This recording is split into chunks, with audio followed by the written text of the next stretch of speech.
এটা কি শুরু হয়েছে সবাই দেখছি, চিনটা পাক ডামডাম। তবা তবা থেকে রেস্টও নিতে পারেনি, চলে এসছে আরেকটা। কি জিনিস এটা? আর যেই জিনিসই হোক, আমাদের সময় কেন আসেনি? এত লেট করে আসতে হলো? হ্যাঁ, ক্লাসে এক ছাত্রকে আমি পড়া জিজ্ঞেস করেছি, দেখি পাশের একজন বিড়বিড় বিড়বিড় করছে। জিজ্ঞেস করলাম কি বিড়বিড় করছিস? বলে স্যার মন্ত্র পড়ছি। জিজ্ঞেস করলাম কি মন্ত্র? বলে স্যার চিনটা পাক ডামডাম। এটা কি মন্ত্র? এটা বলে কি হবে? বলে আপনি স্যার তাহলে পড়া ধরবেন না আমাকে। ঠিকই তাই, আর পড়া ধরিনি, কারণ ক্লাসের ঘন্টি তখনই পড়ে গেছিল।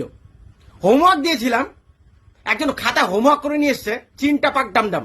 ডেকে জিজ্ঞেস করলাম এটা কি লিখে এনেছিস চিনটা পাক ডামডাম? বলে এটা লিখে আনলে আপনি স্যার আর হোমওয়ার্ক দেবেন না। ঠিকই তাই, আর হোমওয়ার্ক দেইনি আমি, কারণ ওই স্কুলে আমার ওই দিনই লাস্ট ছিল।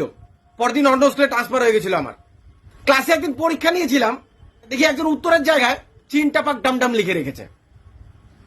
ওটা লিখে রাখলে নাকি স্যার পাশ করিয়েই দেবে। ঠিকই তাই, পাশ করিয়ে দিয়েছিলাম আমি, কারণ ওই স্কুলে আমার ছেলেও পড়তো। এবার আমার জানতে ইচ্ছেই করলো যে এটা কি জিনিস।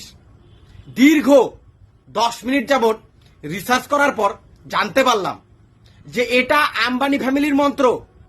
এই মন্ত্রতেই তারা তাদের দলকে 5 বার চ্যাম্পিয়ন করেছে। তো এবার আমি বলছি, আরসিবি কেন ওই মন্ত্রটা পড়তে পারছে না?